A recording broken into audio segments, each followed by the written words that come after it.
Hello, my name is Ty Edmonds, and we're Swimmin with the Neptunes. Today, we have our special guest, head coach, Kashif Stress Johnson. My man. How you doing, Coach? I'm good, baby. How you feeling? I'm good. Nice to meet you. So tell us about yourself, Coach. Oh, man. You want the long or the short version? Give us the one in the middle. All right. So, I've been coaching for about 15 years. I've been playing basketball since I was 7 years old. I played on every level, middle school, high school. Played 4 years in college at Avery University. Shout out to the Cougars. Shout out to the Cougars. Okay. And once I finished my playing career, sitting around in the YMCA, depressed that I couldn't play no more. Right. And I ran into a gentleman named Lamont Williams. And Lamont Williams was like, "Hey man, I need some help coaching these kids." And I fought him for a while, but finally got me out there, and I've been coaching ever since. Okay, I like that. So, what would you say your reasoning was? What made coaching fit for you? You think? Well, it kept me close to the game. Okay. After I finished playing, I tried officiating. Right. I mean, you see me coach. Right. Like, can you imagine me as official? I tried officiating. I tried just being a video person behind the scenes. I've tried everything just to keep me connected with the game.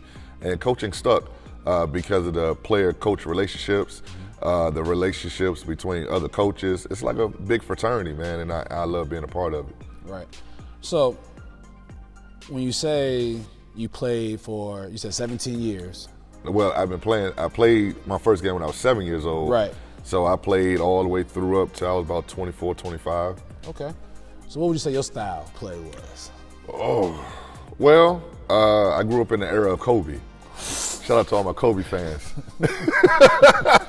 I love Kobe Bryant, man, and just the low crossover. Also grew up in the same era as Allen Iverson. Allen Iverson's from this area. So I had the street ball side. Shout out to AI. I had the street ball side. Mm-hmm. But when it was time to play for real, my coaches hated the street ball side. Right. So I went after the Kobe style, which was mid-range jump shots, catch and shoot threes, and get into the rim. So when you say that, it's almost like did you feel like coaches put you in a box because of your height? When I was coming up, absolutely. Okay. When I was coming up, because I was tall, and the crazy thing was I wasn't even that tall. Right. When you start thinking about the grand scheme of basketball, I was 6'4" in high school. Mm-hmm. I'm not that tall. However, they had me on the box. Right. Low block, left block, right block, center screen, elbow jump shots, and that's all I was limited to. That's all they would allow me to do. Okay. Until I got to college. Right. First day in practice in college, Coach Chandler. Shout out to Coach Chandler. says split up bigs and guards. I'm going down there with the bigs. Okay. And he stops me right around half court and says, "Son, where you think you're going?" And I said, "Well, I'm going down there." Right. And he was like, "Look, I got a 7-footer, I got a 6'9", I got a 6'8". We need 6'4" for. What do you think you're doing? So he put me down there with the guards, and he told me straight up, he said, "You will not play until you learn how to dribble and shoot on the wing." I like that. Shout out to Coach Chandler again. Shout out to Coach Chandler. Shout out also Coach David Lee, who put it in the time and worked with me. So I guess hearing that, we'll say your coaching style is more like open-minded. You're not more of the... Yeah, absolutely. Okay. Yeah, absolutely. I like to grow with the game. As we all know, the game of basketball grows and it changes constantly. So you have to be open-minded. You can't put yourself in a box and say, I coach this one way. Right. Each player is different. Each team is different. So I don't say I have a specific coaching style. Mm-hmm. It's whatever fits that team to get the most out of that team. Okay. So what would you think what is your way of getting to a player to play for you? Not saying, usually they say, when you say not my way, you want to learn other people. So what's your way of gelling that into? Well, you got to learn each player. Each Right. player has their strengths and weaknesses. And my job as the coach is to put everybody's strengths on display. And if you can do that, those are the teams that end up being extremely successful, because everybody's clicking at the same time, doing the same thing at the right time, and at the highest level that we can all possibly do it. Okay. So what's your player style? Who are you looking for when you go into a room and you go into the first thing you see? What are you looking for when you go into a room? Versatility. Okay. I love tall players that can play several positions. Also love smart players. You got to be smart to play this game of basketball. You can't just be athletic and run up and down the court and jump all over the place. You have to be smart. Basketball is a thinking man's game. And you got to understand what other teams are trying to take away so that you can react to that and exploit it. Okay, and with that, and when you say smart players, so what's your way of giving off a positive environment? Do you have ways of giving off positive, what keeps it positive, what keeps everybody grounded? What's your way of? Well, all my practices are upbeat, okay, full of energy. We emphasize team. You'll hear me say a lot together. You know what I'm saying? Like, look, we in this together. Let's do this together. Let's motivate each other together. And that's one of our foundation pillars. You know, we're gonna do all this stuff together. And when we stand around our circle, you know, this is the only thing that matters. It's just us. We're in this thing together. We're gonna earn everything, and we do it together. I like that. And I read your file. You said you coached at the high school. What made Coach Stretch want to transition to semi-pro basketball coming from high school? I'm gonna be honest, man. So my team just made it to the state championship last year, and congratulations on that. Appreciate it. Shout out to the Hampton Christian, and we was there, and I'm at Virginia State, and it's pretty packed in there. Like we did pretty well. We traveled pretty well, and I'm looking around, and I said, "This is the highest I can get." You asking yourself that. I'm telling myself that, like, yo, right. This is it. This is as high as I can go here. Right. And so after win or lose this game, what am I going to do next year? I'm going to reload and I'm going to come right back here. Right. Because that's how determined and how, I'm geared to go. I'm coming right back here. Right. And is this as high as I want to go as a coach? And our answer was no. I like that. So basically elevation. I have to go up. I have to go up. Okay. So what do you think you would do to help Hampton's community when it comes to the Neptune? How would you help? I'm glad you asked that. I'm big on community. Raised here in Newport News in the Hampton Roads area. I own a nonprofit called Tribe Nation Basketball Academy, which focuses directly on helping the young aspiring basketball players in the Hampton Roads area to be better basketball players. It mentors them, skills, trains them, the whole nine. So I'm super big on community, bringing the community together, and giving kids opportunity to excel and further their education. So now that I'm a part of the Neptunes, I'm bringing that same philosophy here. We'll be in the community. I love being in the community. We're going to invite those kids in. We're going to train them. We're going to mentor them. We're going to help them get those same opportunities that everybody else probably didn't get.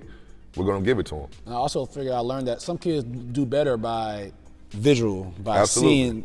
seeing it. Absolutely. So when you see it, they're like, okay, I actually can attain it. Listen, I'm one of those stories. Right. I'm from East End, downtown Newport News. A lot of us don't make it out of there. Right. We end up dead prematurely. We end up in jail a lot. If we go to school, we come right back because we can't handle it. Those are the things that need to be fixed in this area as a whole. Right. And so, when kids see me, they say, hey, I can do it too. Right. And you can do it. Right. Mental toughness. That's Absolutely. The biggest thing is mental toughness. Absolutely. Of course, like you talked about, you can't do anything by yourself. Absolutely. So what is your style of coaches around you that will help you fulfill your destiny? Well, when I fill out my coaching staff, right. I love coaches that can hold me accountable. Okay. Because I never want to turn into a dictator. Right. So my right-hand man, Sterling Brown, who will be my top assistant. Quick story. We're in the state championship semifinal at Virginia State, and the coach was telling me to put in this other player at halftime, and the other kid they wanted me to take out was a senior, right. And I was like, man, I'm gonna ride with my senior. We get out there 3 minutes into the third quarter, and he is all over the place. He is killing us. Right. And I had to call a time. I had to burn a timeout. One of the timeouts that were very valuable in that game, I had to burn the timeout. And as soon as I burned the timeout, here go Sterling. Right in my face. Coach, I told you, right. Take this guy out. Right. And I was like, yo, you're right. You know what I'm saying? And it was a moment for me, like, yo, I didn't get here by myself. Just trust. Yeah, More I gotta like trust. I gotta trust. I didn't get here by myself. It was through everybody's work. I gotta trust them right now. And so from that moment forward, anytime he had an idea, I put it, on my mind. Anytime anybody had an idea, I put it on my mind. Even the players, like, yo, we got here together. We're gonna win this thing together. Right. And we ended up winning that game, and we should have won the championship game. But that's a different story. I ain't gonna get into that. Championship coming soon, Virginia Neptunes. Oh, best believe I'm bringing one here. Okay, so all right. Speaking of championships, what are your goals for your first? Win. See, win. That's the energy we're coming with. Win. All my years of coaching, I don't do losing. As an assistant at Hampton High School, shout out to Eric Brown. We made it to 2 state finals.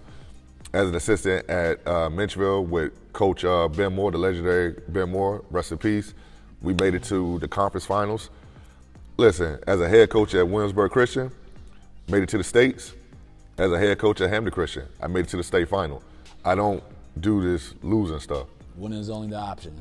I don't do this losing stuff. Player development. Yes, sir. I've heard that you said that's your nonprofit. You're big on player development. Mm-hmm. So, and like you say, your biggest thing going is your players' assets. You want to enlarge them. Absolutely. So, what are your ways of channeling that? What are your ways of figuring that out? Well, again, it starts with getting to know each player on a personal level. Correct. Find out which gears they like to go with, which buttons can I push, what motivates each person, because everybody's different. Like I said, everybody's different. So once I find that, I find out what specifically makes you grow. It could be your background, how you grew up. It could be school. It could be your parent situation. It could be just basketball, period. Once I find out what button I can push to get the most out of you, I constantly push that button and remind you why we're in the gym. Right. And that's also another program that I'm bringing here to the Neptunes called Little Neptunes. Okay. Where we will be training these individuals, giving them basketball knowledge and mentoring and tutoring as well. So be on the lookout for the Little Neptunes. Little Neptunes. All right, Coach. I appreciate you taking the time to talk to us. Appreciate you having me, man. Absolutely.